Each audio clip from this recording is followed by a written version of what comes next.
kebutuhan dasar manusia dari yang 32 tadi, tentang sayang, didengar, dihargai, dihormati, dipercaya, dimengerti, tentang uang, dicintai, dipahami, diperhatikan, ditemani, dan sampai yang terakhir itu 32 hidup aman dan damai. Ternyata kebutuhan dasar manusia itu bisa dikerucutkan menjadi 5. Apa saja itu? Bertahan hidup,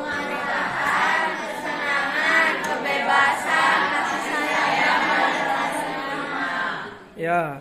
Nah, jadi ada 5: bertahan hidup, penguasaan, kesenangan, kebebasan, dan kasih sayang dan rasa diterima.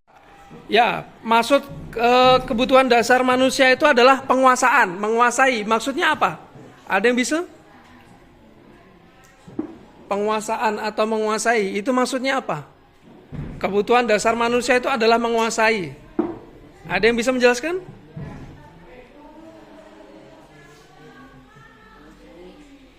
Jadi misalnya kalau tadi yang bertahan hidup itu adalah orang yang dibully, nanti dia akan mempertahankan dirinya. Tapi kalau penguasaan itu yang membuli, jadi dia ingin mencoba untuk memberikan pengaruhnya kepada orang-orang. Misalnya di kelas ini ada satu yang dia ingin mendominasi. Pokoknya saya tidak akan mau menjadi anak buah, saya ingin menjadi bos. Pokoknya sayalah di sini ketuanya yang akan menguasai kelas ini. Siapa yang berani melawan, nah maka akan saya tekan. Atau makanya akan diintimidasi, bahkan misalnya diajak berantem seperti itu. Nah, itu adalah tabiat manusia yang ingin menguasai. Pengen menguasai tanah yang lebih luas, punya 1 hektar, pengen 2 hektar.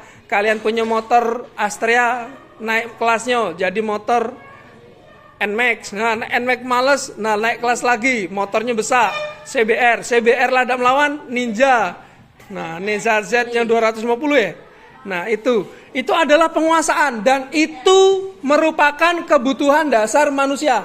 Maka kalian tidak akan bisa menolak masing-masing kalian itu, saya ingin menguasai, karena memang kebutuhan dasar manusia adalah tentang penguasaan. Yang ketiga tentang kesenangan. Nah, maka tadi di kelas kita pada saat diminta untuk maju tentang menulis kebutuhan dasar manusia, ada teman kita itu yang asik sendiri. Karena dia membutuhkan kesenangan, mungkin sudah bosan di kelas, akhirnya membuat joke, obrolan yang bagi dia lucu, tapi mungkin bagi yang lain agak mengganggu karena dia menciptakan dunianya sendiri. Tapi itulah yang namanya kesenangan. Nah, maka harusnya orang yang berada di sekitarnya tuh mencoba untuk mengerti dia. Sebenarnya dia tuh kenapa kok bisa seperti itu? Apakah dia merasa tidak dianggap atau merasa dunia ini hanya milik mereka berdua? Nah, itulah yang namanya kesenangan. Dan tabiat manusia, kebutuhan dasar manusia itu adalah tentang bersenang-senang. Misalnya disuruh milih jalan-jalan atau bekerja. Jalan-jalan atau bekerja? Tergantung kesenangannya. Ada orang yang senangnya bekerja, tidak senang jalan-jalan. Bagi dia kalau jalan-jalan itu hanya menghabiskan uang, mending dia bekerja. Nah, itu tergantung kesenangan, dan kita tidak bisa maksa. Orang yang senang bekerja kok akhirnya disuruh minta jalan-jalan, nah itu tidak akan mau. Nah, selanjutnya yang keempat, kebutuhan dasar manusia, kebebasan. Nah, maka ada yang mau memberikan contoh tentang kebebasan itu kira-kira apa? Bebas berpendapat, terus ya bebas dalam melakukan aktivitas, bebas apa lagi? Bebas berkata-kata, bebas berinteraksi. Pokoknya dia tidak ingin dikekang. Misalnya seperti di kelas ini juga. Misalnya, tolong semuanya perhatikan, posisi siap, tangan di atas meja. Itu mungkin hanya akan bertahan dalam waktu ya tidak sampai 5 menit lah. Nanti ketika ditinggalkan sebentar, atau misalnya gurunya sedang misalnya mengisi absen atau mengisi nilai, pasti sudah mulai ngobrol lagi. Karena dia tidak mau dikekang, suruh diem saja itu dia tidak mau. Nah, maka kebutuhan dasar manusia itu adalah ingin bebas. Tapi yang namanya manusia, yang namanya bebas itu tidak bisa sebebas-bebasnya. Tetap harus ada kontrol diri itu tadi, yang mengendalikan supaya kita tidak misalnya sebebas-bebasnya pakai motor, ini motor-motor kunian misalnya. Kecepatan motorku ini kalau 100 bisa lah. Nah, dengan kondisi jalan Batu Marta yang padat, jalannya kecil, kemudian jalannya banyak tikungan naik turun seperti itu yang tidak bisa melihat secara jelas di depannya nanti ada apa. Nah, ketika kalian menggunakan kecepatan di atas 100, maka yakinlah kebebasan itu akan menjadi bencana, musibah, petaka, nah, nombor, kakinya patah dan segala macam. Artinya meskipun ini kebutuhan dasar manusia yang ingin bebas, tapi tetap dari dalam diri harus bisa mengendalikan. Jadi tidak bisa seladasan, tidak bisa semaunya sendiri. Dan yang terakhir adalah kebutuhan dasar manusia adalah tentang kasih sayang dan rasa diterima.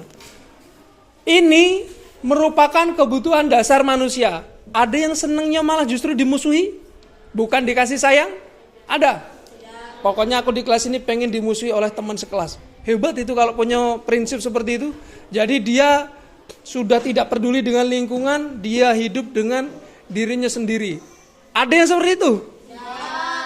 Milih dimusuhi atau disayangi? Milih dimusuhi atau disayangi? Iya, semangat kalau disayangi. Nah, yang selanjutnya adalah rasa diterima. Nah, inilah yang biasanya ketika kita baru masuk kelas, ada orang-orang yang kita lihat, caknya culunian dia nih, caknya dia tidak pintar, kemudian caknya badannya terlalu besar, caknya dia terlalu hitam, caknya dia terlalu kecil, caknya dia terlalu pelongo-pelongo. Nah, maka orang-orang yang seperti ini, orang seperti itu tadi, dia membutuhkan rasa untuk bisa diterima. Jadi bukan hanya yang badannya tinggi, yang kulitnya putih, yang terlihatnya pinter, itu bukan hanya mereka yang ingin diterima, tapi orang-orang yang seperti itu tadi juga itu butuh rasa untuk diterima. Nah, maka inilah kebutuhan dasar manusia. Jika kita bersikap, perhatikan ini, kira-kira itu masuk kebutuhan dasarnya manusia tidak? Kalau iya, berarti kita harus toleransi. Nah, jadi seperti itu. Nah, maka kebutuhan dasar manusia inilah yang seharusnya setiap orang memahami bahwasanya masing-masing kita itu tuh mempunyai dasarnya. Yang pertama misalnya bertahan hidup. Maka jika ada orang atau murid misalnya atau teman kalian yang kalian lihat lemah, maka ketika dia mengalami tekanan terus-menerus, dia akan kalau dia misalnya stres, kemudian ketika dia sudah trauma, ketika terpendam, ditekan terus, maka dia akan apa? Hal yang kalau dia memang tidak bisa mengatasinya, maka dia akan bunuh diri yang seperti itu. Tapi ketika dia, kan ini bahasanya bertahan. Nah, kalau sudah lama tidak melawan, diam terus, tetapi ketika dia mampu, akhirnya muncul, maka apa yang terjadi? Dia akan emosi dan bahkan bisa sangat meledak marahnya tuh. Nah, itulah namanya kebutuhan dasar manusia tentang bertahan hidup. Nah, jadi maka jangan pernah sekali-sekali kalian melihat teman kalian yang merasa lemah itu kemudian kalian tekan terus. Nah, jadi ketika kalian menekan dia, suatu saat pada satu titik dia akan tumbuh keberanian. Sudahlah, kalau memang saya ditekan terus, maka saya akan melakukan perlawanan. Nah, dari situlah dasar manusia tentang bertahan hidup. Jadi jangan galak semena-mena, jangan suka semena-mena dengan orang yang kalian anggap remah, karena dalam satu titik dia akan mampu membalikkan keadaan dia yang tertekan menjadi sebuah kemarahan, amarah seperti itu. Tadi kita sudah membuat kebutuhan dasar manusia, yang kebutuhan dasar manusia itu setidaknya ada 5, bertahan hidup, penguasaan, kesenangan, kebebasan, dan kasih sayang, serta rasa ingin diterima. Nah, sekarang ini adalah posisi kontrol restitusi atau penerapan disiplin. Itu ada 5 hal yang biasanya ada di sekolah. Yang pertama adalah tentang penghukum, yang kedua pembuat rasa bersalah, yang ketiga adalah sebagai teman, yang keempat pemantau, dan yang kelima manajer. Nah, jadi saat ini sedang digalakkan guru penggerak atau guru-guru yang ikut program guru penggerak itu diminta untuk menerapkan kontrol restitusi atau penerapan disiplin ini itu pada level manajer, yakni guru dan murid mencari solusi dari permasalahan. Jadi harusnya sudah mulai meninggalkan penerapan disiplin tentang menghukum itu sudah tidak boleh lagi, baik hukuman fisik maupun verbal. Jadi misalnya tidak memperhatikan, misalnya Rapi, tolong perhatikan. Nah, dengan intonasi yang tinggi dan kemudian ada unsur marahnya, nah maka itu adalah hukuman secara verbal. Nah, kalau hukuman fisik sudah tahu kan, misalnya tidak bisa menjawab dicubit, atau misalnya nanti membuat kesalahan dicubit. Nah, itu adalah sifat penghukuman dan itu tidak boleh dilakukan.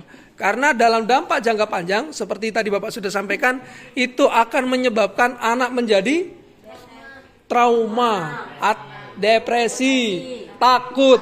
Nah, bagaimana akan belajar kalau dia sudah takut duluan?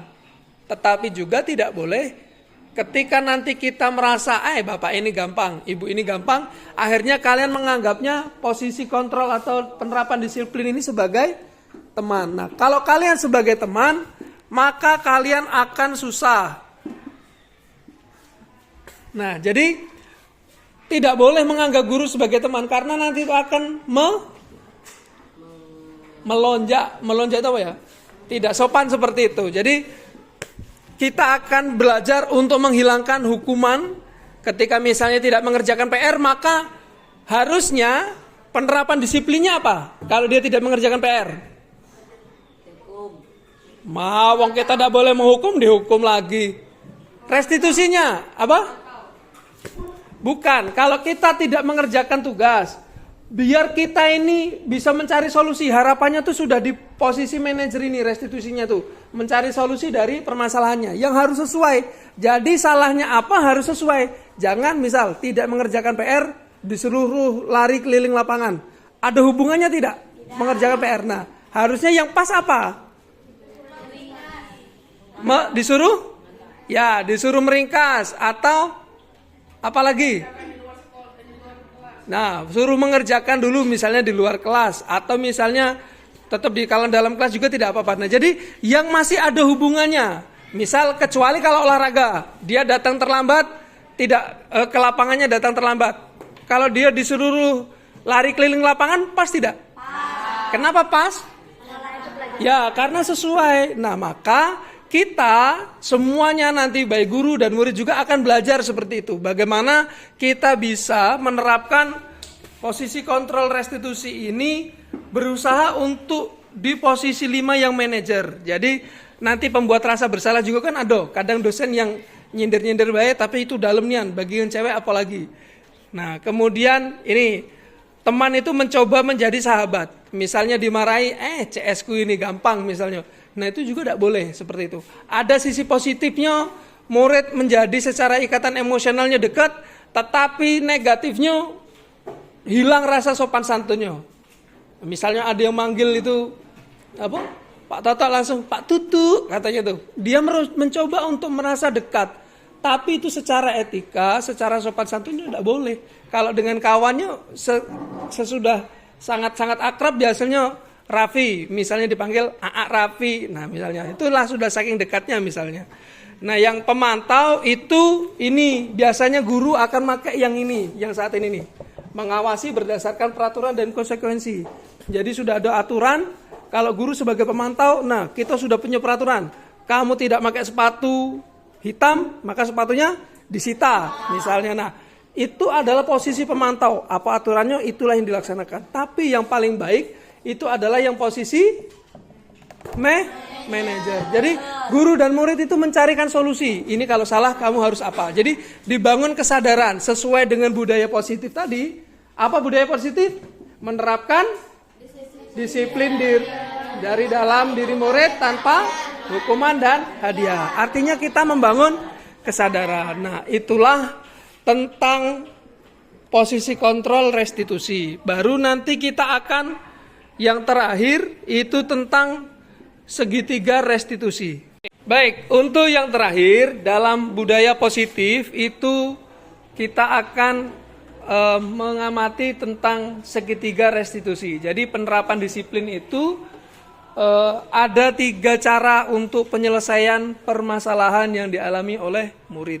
Yang pertama itu adalah tentang menstabilkan identitas, yang kedua tentang validasi tindakan yang salah, dan yang ketiga adalah menanyakan keyakinan. Nah, contohnya untuk menstabilkan identitas itu misalnya Rio membuat kesalahan, misalnya mematahkan sapu. Nah, sebagai guru seharusnya dia menanyakan dulu tentang menstabilkan identitas. Jadi misalnya Rio, Bapak mendapatkan laporan tentang tadi Rio mematahkan sapu ya.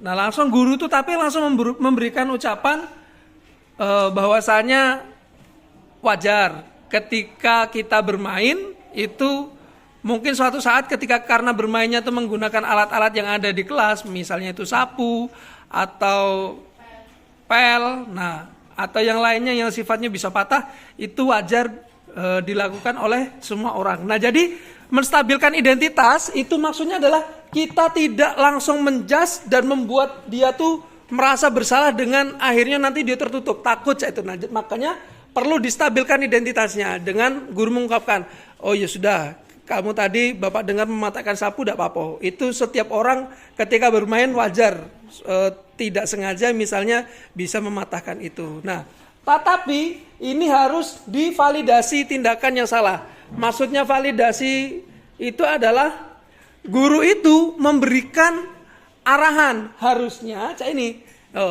Memang semua orang itu wajar bisa melakukan tindakan yang salah. Tetapi harusnya ketika kamu bermain itu jangan menggunakan sapu atau bahan yang mudah patah atau yang berbahaya. Nah, ini adalah validasi tindakan. Meneguhkan agar murid itu tuh paham. Oh, ternyata kalau aku bermain tuh tidak boleh pakai barang-barang yang mudah patah atau mudah rusak seperti itu. Atau yang berbahaya. Nah, baru yang ketiga ini menanyakan keyakinan. Nah, menanyakan keyakinan ini nanti akan kita bahas pada pertemuan selanjutnya. Kita akan membuat keyakinan kelas. Nah, menanyakan keyakinan itu bisa dengan cara seperti ini. Misalnya kita sudah membuat keyakinan kelas dengan Rio, keyakinan kelas apa yang telah kita sepakati. Nanti Rio misalnya, baik Bu atau baik Pak, saya sudah kelas kita sudah memiliki keyakinan kelas bahwasanya kita harus menjaga barang-barang yang ada di kelas. Nah, berarti ketika dia sudah paham tentang keyakinan kelas kami adalah kami harus menjaga barang-barang yang ada di kelas. Nah, dengan seperti itu baru nanti guru menanyakan kembali. Kalau seperti itu solusinya untuk permasalahan ini apa? Apakah kamu bisa mencari solusinya, Rio? Bisa, Pak. Dengan cara apa? Mengganti. Nah, berarti itu masalahnya selesai tidak? Selesai. Rio kena hukum tidak? Nah, tapi Rio bisa menyelesaikannya tidak? Nah, itulah yang dinamakan dengan budaya positif. Jadi dengan menggali, mengajak berbicara, tetapi pelakunya, muridnya tadi itu bisa bertanggung jawab dan bisa mencarikan solusi. Jadi bukan datang matahkan sapu kemudian Rionya disebat, oh kamu ini mematahkan sapu, kebiasaan seringnya. Nah, akhirnya tidak selesai masalahnya, dia tertekan, dia bisa jadi marah juga sesuai dengan kebutuhan dasar manusia tadi. Tapi guru juga itu tadi karena tidak tahu misalnya ini cara yang efektif itu seperti apa. Nah, karena Bapak sudah mengikuti kegiatan guru penggerak itu, nah akhirnya Bapak sadar bahwasanya pendisiplinan murid itu bisa dilakukan dengan cara yang humanis. Apa humanis?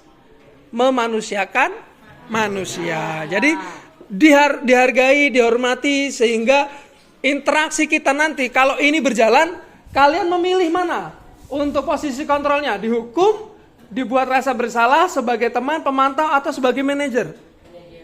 Sebagai? Pengen dihukum?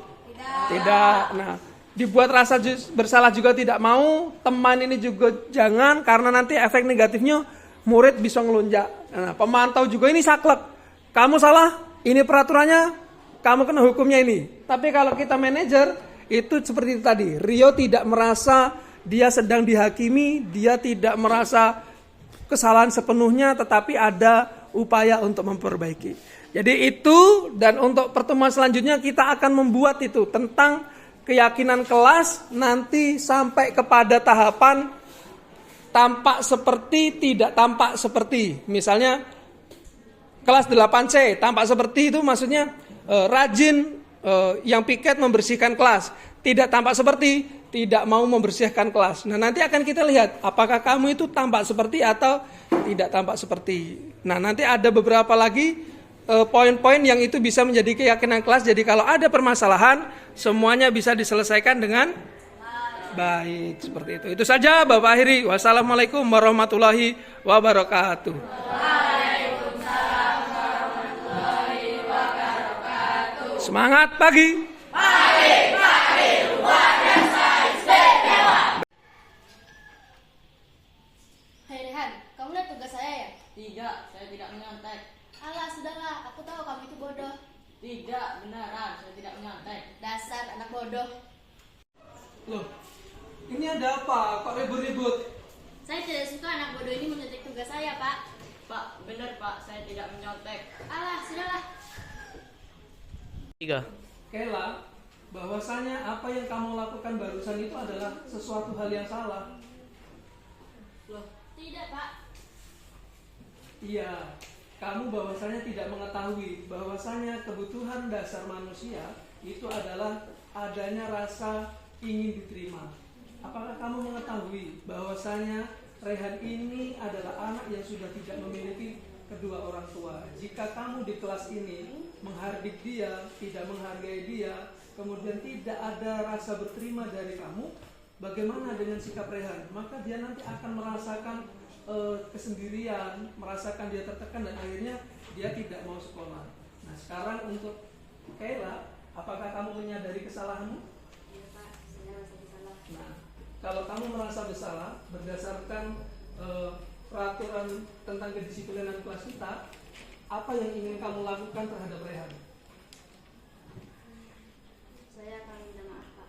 Baik, nah jadi sekarang kamu menyadari bahwasanya perilaku kamu itu salah ya. Nah, berarti sekarang silahkan kamu meminta maaf kepada Rehan bahwasanya kamu setelah menyadari apa yang kamu lakukan itu salah. Silahkan minta maaf. Ya. Rehan, saya minta maaf ya. Iya, saya maafin ya. Oke, baik. Untuk murid-murid semuanya, bahwasanya kita semua ini memiliki kebutuhan dasar manusia. Salah satunya adalah tentang rasa diterima. Jadi ketika ada permasalahan, janganlah langsung kita hardik, tetapi kita tanya dulu terlebih dahulu mengapa dia sepertinya mencontek padahal dia tidak menyontek. Artinya kesalahpahaman itu harus benar-benar kita tanya dengan teman kita apa yang sebenarnya terjadi, dan jangan suka menghardik atau menghukum dengan sesuatu yang belum benar kejadiannya. Jadi itu Bapak harapkan Kela dan Rehan dan untuk yang lain-lainnya juga bisa memahami, bisa saling mengerti, menumbuhkan kasih sayang dalam satu kelas ini. Oke, semuanya paham ya? Paham. Baik, terima kasih. Jangan ada lagi yang berantem. Assalamualaikum. Baik, hari ini kita sudah mempelajari tentang laporan hasil observasi. Apa laporan hasil observasi? Laporan hasil pengamatan. Apakah ada yang tidak paham? Semuanya paham? Paham. Oke, ini ada teman kita yang tidak memperhatikan. Desta. Apakah kamu paham laporan hasil observasi? Tidak, Pak. Kenapa kamu tidak memperhatikan apa yang Bapak jelaskan tadi? Jadi kalau dalam sebuah pembelajaran itu harusnya Desta memperhatikan apa yang guru jelaskan. Nah, dari tadi Bapak perhatikan Desta langsung ada permasalahan apa hari ini? Yang benar, karena Bapak melihat biasanya kamu tuh terlihat aktif, antusias dalam belajar, tapi dari tadi mulai pembelajaran sampai hampir selesai ini kamu terlihat lesu sekali. Sebenarnya ada permasalahan apa? Boleh cerita sama Bapak? tidak apa-apa. Daripada nanti itu mengganggu fokusmu dalam belajar, lebih baik diceritakan sebenarnya ada apa. Karena jangan sampai nanti guru melihat bahwasanya Desta tidak memperhatikan itu karena tidak mau belajar. Bapak yakin pasti ada permasalahan. Boleh diceritakan?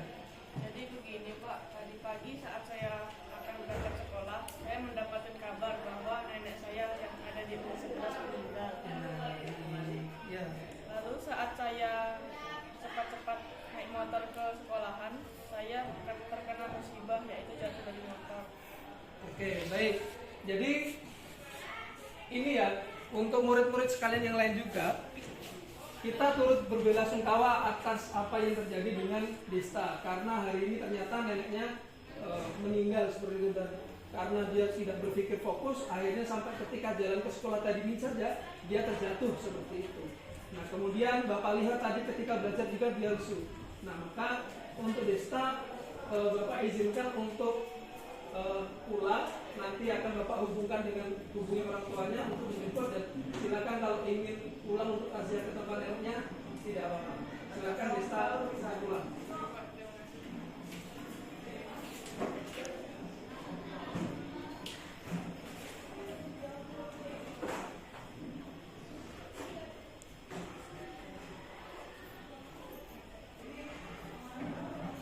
Hati-hati ya, nanti ketemu guru PKS di kantor. Baik, anak-anak sekalian. Nah, kita sebagai teman itu tidak boleh langsung memvonis atas apa yang terjadi dengan teman kita. Misalnya dia tadi sedang murung, tiba-tiba kita justru mengolok-olok dia, mengatai dia, padahal sebenarnya dia sedang mengalami sesuatu hal yang tidak nyaman, tidak enak dalam dirinya. Nah, maka itulah pentingnya kita menyadari tentang kebutuhan dasar hidup manusia, yakni tentang bagaimana adanya rasa kasih sayang ketika dia sedang terpuruk, dia sedang kesusahan, ada yang mau memperhatikan. Apakah semuanya paham? Terima kasih. 2, 3. Baik, bismillahirrahmanirrahim. Assalamualaikum warahmatullahi wabarakatuh. Terima kasih ibu-ibu sekalian sudah mengikuti kegiatan materi aksi nyata modul 1.4.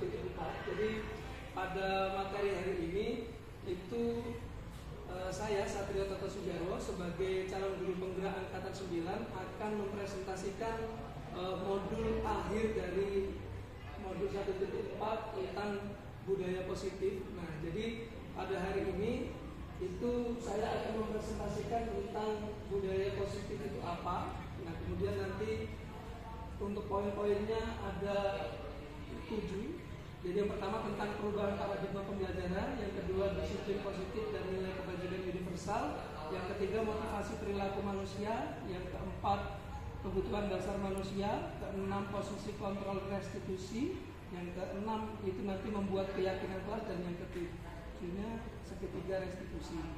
Nah, baik, mungkin karena waktu yang cukup mepet, akan saya langsung mulai saja. Jadi program guru penggerak itu mengikuti filosofinya Kiai Haji Ahmad Dahlan adalah bahwasanya pendidikan itu harus berpusat kepada peserta didik. Nah, maka terdapat perubahan paradigma dalam pembelajaran, yaitu perubahan paradigma pembelajaran itu adalah terjadinya pergeseran antara stimulus respon atau yang biasanya itu pembelajaran berpusat pada guru menjadi teori kontrol atau mengendalikan tingkah laku manusia. Jadi itulah perubahan paradigma pembelajaran dulu dengan kurikulum merdeka yang saat ini sebenarnya adalah seperti itu. Nah, kemudian pembelajaran dirancang berdasarkan prinsip pembelajaran yang berpihak kepada murid dan berdiferensiasi. Berdiferensiasi itu artinya pembelajaran berdasarkan kebutuhan murid seperti kesiapan belajar, minat, potensi, atau gaya belajarnya. Nah, yang kedua, di sini terkait disiplin positif. Sebenarnya disiplin positif itu kalau bahasa yang kesehariannya itu adalah tentang peraturan seperti itu. Nah, tetapi di sini peraturan itu karena stigmanya cenderungnya mungkin guru atau murid itu akan menangkap kalau namanya peraturan itu pasti ada hukuman. Nah, nanti ada mungkin ada hadiah seperti itu. Nah, tetapi di sini dalam program guru penggerak itu kami diberikan pembelajaran tentang apa itu disiplin positif. Disiplin positif adalah suatu pendekatan untuk menerapkan disiplin dari awal diri anak tanpa hukuman dan hadiah. Disiplin positif perlu diterapkan di lingkungan sekolah dan keluarga karena diharapkan tindak kekerasan dapat dihindari. Artinya tidak ada lagi hukuman fisik, hukuman verbal, itu juga tidak diterapkan. Selanjutnya, pendekatan disiplin positif bukan mengenai murid secara langsung, melainkan bagaimana cara orang dewasa atau guru yang memberikan dampak dan pengaruh positif kepada murid. Pendekatan disiplin positif ini menitik beratkan pendekatan yang positif tanpa kekerasan, kemudian memotivasi, merefleksi kesalahan, menghargai, membangun logika dan bersifat jangka panjang. Itu yang disiplin positif. Kemudian yang ketiga adalah motivasi perilaku manusia. Nah, jadi sebenarnya untuk perilaku manusia itu nanti ada penjelasan tentang kebutuhan dasar manusia. Jadi kebutuhan dasar manusia itu ada, dari teorinya itu ada 5. Yang pertama itu adalah bertahan hidup, yang kedua adalah kasih sayang dan rasa diterima, yang ketiga kebebasan, yang keempat kesenangan, dan yang kelima penguasaan. Nah, jadi sebenarnya murid yang bermasalah atau tidak disiplin itu sebenarnya ada kebutuhan dasar yang hilang. Misalnya murid ketika di kelas sering membuat keributan, mengganggu temannya, maka sebenarnya ada kebutuhan dasar yang ingin dia tunjukkan. Jadi mungkin adanya rasa kasih sayang yang tidak dia dapatkan, atau rasa diterimanya itu tidak, dia di kelas tidak diterima seperti itu. Nah, maka dia membuat ulah seperti itu. Atau terkadang misal anak senangnya menggambar, kemudian ketika melihat pelajaran itu dia tidak konsentrasi tapi menggambar. Nah, maka ada kebutuhan dasar murid itu tentang kesenangan yang dia itu mungkin tidak senang materi tapi senangnya menggambar. Nah, maka akhirnya dia menggambar. Nah, disinilah tugas guru nantinya itu bisa mengetahui kebutuhan dasar murid, sehingga ketika kita paham kebutuhan dasar murid itu kita mampu menyalurkan. Misalnya berarti kalau kecenderungannya menggambar, berarti ada materi-materi yang memang bisa mengajak dia untuk mengekspor kemampuannya, jadi misalnya menggambar. Nah, selanjutnya di sini terkait keyakinan kelas, dan nanti diharapkan dari presentasi ini ibu-ibu sekalian bisa mengaplikasikannya di kelas. Jadi keyakinan kelas itu sama saja dengan peraturan kelas sebenarnya. Tapi kalau sekarang lebih kepada membangun disiplin positif, maka bahasanya itu disebut dengan keyakinan kelas. Nah, jadi keyakinan kelas diperlukan suatu nilai yang membantu mereka menjadi murid yang berbudaya positif. Dalam hal ini adalah keyakinan kelas, yaitu nilai-nilai kebajikan universal yang disepakati oleh guru dan murid secara tersirat dan tersurat di dalam kelas sebagai acuan dalam perilaku terhadap diri sendiri dan orang lain dalam lingkungan tersebut. Nah, di sini ada beberapa cara terkait pembuatan keyakinan kelas, kemudian nanti ada contoh juga terkait kesepakatan kelas dan contoh keyakinan kelas yang sudah jadi itu seperti apa. Nah, jadi ibu-ibu sekalian, terkait cara pembuatan keyakinan kelas itu nanti yang pertama itu adalah guru dan bisa guru atau wali kelas nanti bisa meminta murid untuk memikirkan apa saja keinginan mereka terhadap kelas impian. Jadi murid itu memiliki kelas impiannya. Oh, kalau saya nanti inginnya kelas itu murid-muridnya tertib, gurunya datang masuk ke kelas juga tertib, suasananya menggembirakan, penuh motivasi, penuh canda tawa, misalnya seperti itu. Nah, itu boleh nanti dibuat sebagai keyakinan kelas. Yang kedua, guru meminta para murid untuk menuliskan hal yang terbersit dan yang diinginkan di kelasnya. Kemudian murid menulis mengenai impian kelas yang dikehendaki di papan tulis. Guru meminta murid untuk membaca tiap-tiap keinginan. Guru mengajak berdiskusi dan membuat daftar hal-hal yang punya nilai kesamaan. Siswa beserta guru sama-sama membacakan hasil dari kesepakatan kelas yang telah disepakati bersama lalu ditandatangani. Jadi tadi kelas 8C sudah mencoba untuk mempraktikkan membuat keyakinan kelas itu. Kemudian yang pertama adalah meminta murid untuk menuliskan, setidaknya mungkin hampir seluruhnya murid boleh menuliskan, dan nanti dari misalnya 32 anak itu, atau misalnya yang berani menulis cuma 10, nah nanti dari 10 itu kita godok kira-kira ada kesamaan tidak dari yang 10 tadi. Kalau misalnya tidak ada, berarti kita lihat bahasanya, apakah bahasa yang digunakan murid itu sudah menggunakan bahasa yang positif atau belum. Nah, bahasa positif itu salah satunya adalah dengan tidak menggunakan kata tidak seperti itu bukan disiplin positif tapi disiplin negatif. Misalnya kelas ini tidak boleh membuang sampah. Nah itu bisa nanti diganti kata tidak itu dengan disiplin sekolah ini cinta dengan lingkungan yang bersih. Nah jadi kata tidak itu diganti dengan kata cinta seperti itu. Nah itu cara membuat keyakinan kelas. Yang selanjutnya adalah terkait contoh keyakinan kelas. Nah ini yang misalnya murid mendengarkan setiap penjelasan yang diberikan oleh guru. Nah, jadi di situ semua kata yang digunakan sudah kata-kata yang positif. Kemudian murid mengakui kesalahan dan mengatakan kejadian yang sebenarnya. Kemudian setiap murid wajib berbicara sopan kepada guru dan teman serta menghindari perkataan kotor. Yang selanjutnya murid meminta izin apabila hendak keluar masuk kelas. Kemudian murid mengawali dan menyudahi kegiatan belajar dengan berdoa. Nah nanti ada beberapa item lagi. Itulah contoh keyakinan kelas. Kemarin saya sudah mencoba untuk mempraktekkan keyakinan kelas tersebut di kelas 8C dan ini ada videonya terkait penanaman disiplin positif yang sudah diterapkan di kelas 8C, 8B. Mungkin sudah.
Sekalian, jadi ini adalah contoh terkait bagaimana kontrol manajer seorang guru jadi mampu mengambil peran bukan sebagai sebenarnya posisi kontrol itu ada 5 nanti. Yang pertama itu penghukum, ada sebagai berperan sebagai teman atau sebagai pengawas, dan yang keempat ini yang kelima itu manajer seperti itu. Jadi manajer itu di sini guru berperan sebagai manajer adalah tidak langsung menghukum, tidak langsung memvonis, tidak menyindir, tapi menggali permasalahan apa yang terjadi, kemudian melihat siapa sebenarnya yang salah, kemudian melakukan validasi tindakan. Jadi nanti memberikan penguatan bahwasanya apa yang dilakukan murid tersebut salah dan mampu membuat murid itu menyadari apa yang dilakukan itu salah. Nah baru setelah dia mau menyadari, baru kita arahkan hal yang harusnya dilakukan itu seperti apa, dan di akhir dia harus mau memperbaiki kesalahannya. Memperbaiki kesalahannya dengan meminta maaf di sini seperti itu. Nah, ini untuk video yang pertama, dan nanti ini terakhir terkait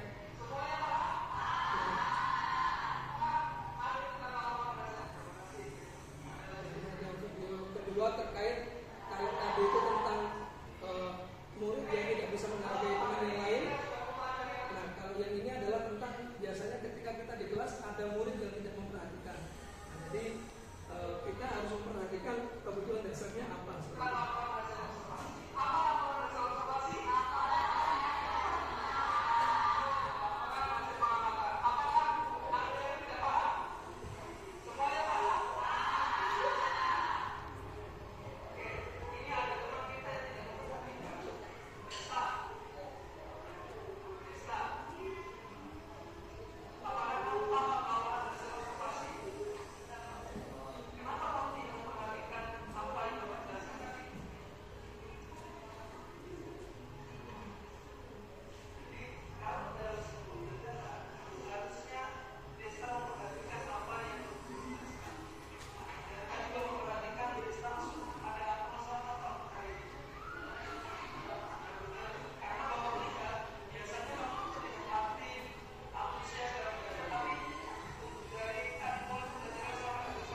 sampai akhirnya itu guru mencoba untuk menggali tentang murid-murid itu penyebabnya apa. Jadi karena guru itu sudah mengetahui kebutuhan dasar murid, jadi yang salah satunya adalah adanya rasa kasih sayang. Jadi Desta ini ketika di kelas umum pada saat belajar, ternyata pagi itu dia mendapat kabar bahwasanya neneknya meninggal setelah itu. Nah, akhirnya itu membuat dia tidak termotivasi untuk belajar dan mesu. Dari situ, kalau guru tidak memahami kebutuhan dasar murid, mungkin guru akan marah. Kok kamu tidak memperhatikan apa yang sudah dijelaskan?